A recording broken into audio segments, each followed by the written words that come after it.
کہ یہ تو گناہ ہے، ہمیں ایسا نہیں کرنا چاہیے۔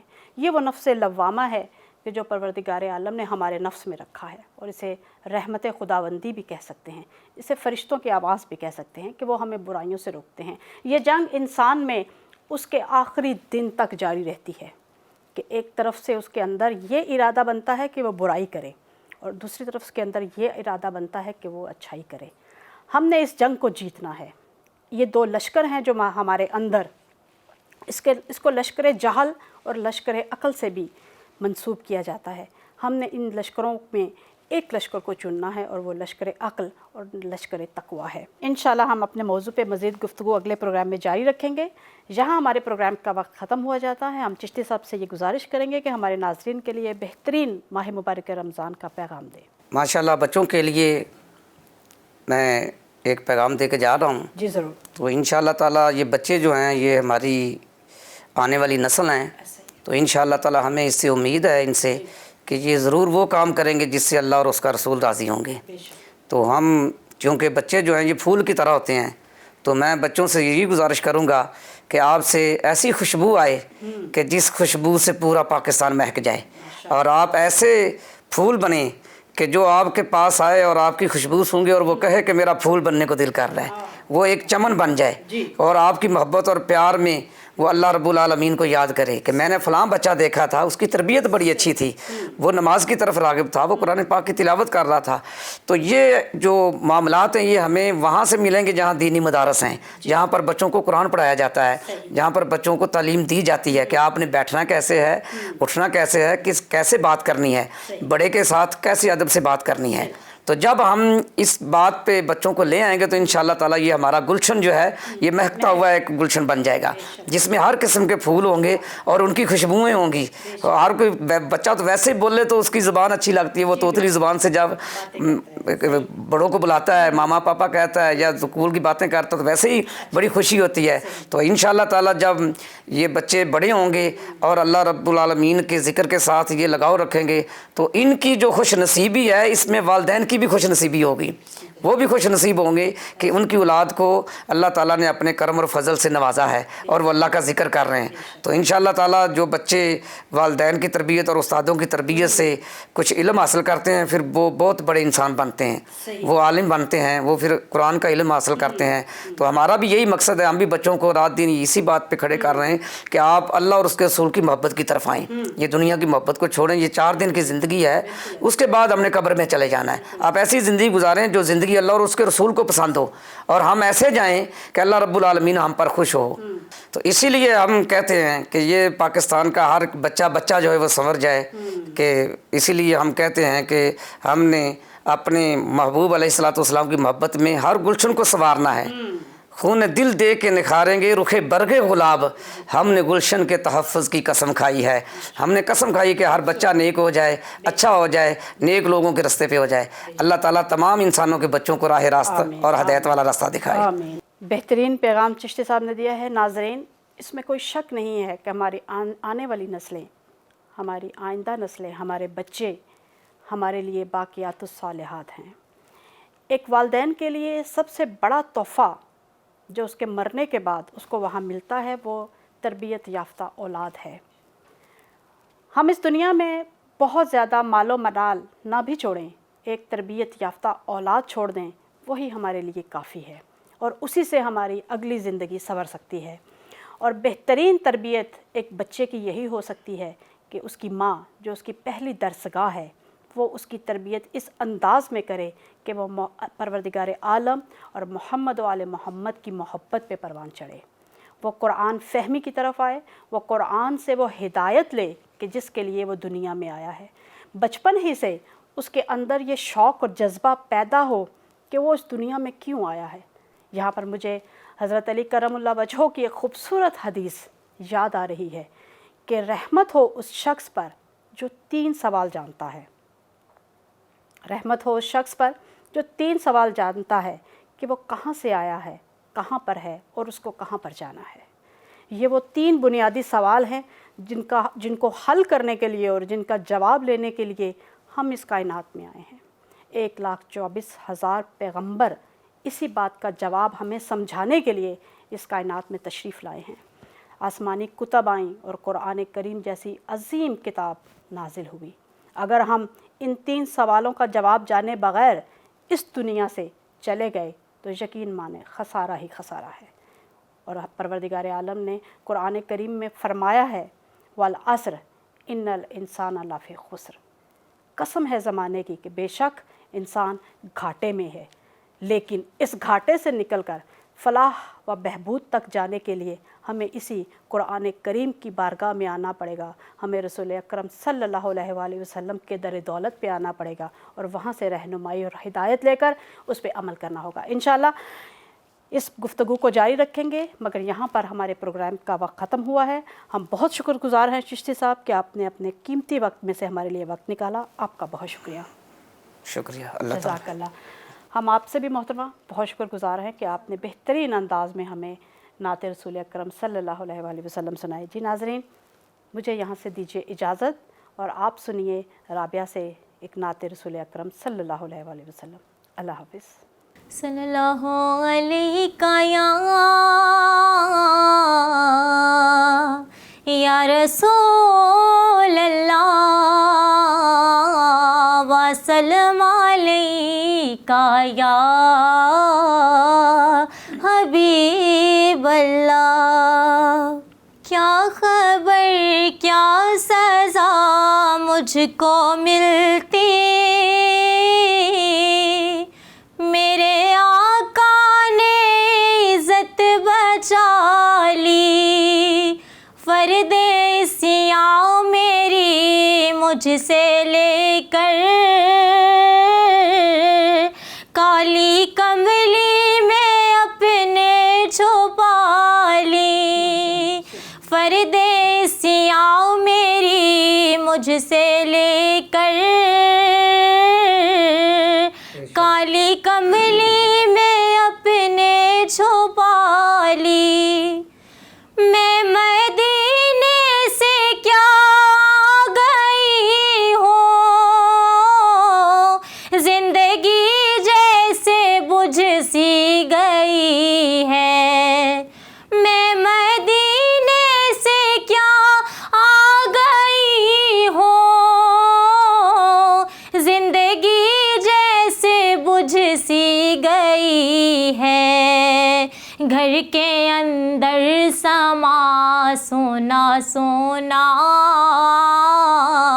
گھر کے باہر فضا خالی خالی، کیا خبر کیا سزا مجھ کو ملتی، میرے آقا نے عزت بچا لی، فرد سیاہ میری مجھ سے لے کر کالی کملی میں اپنے چھو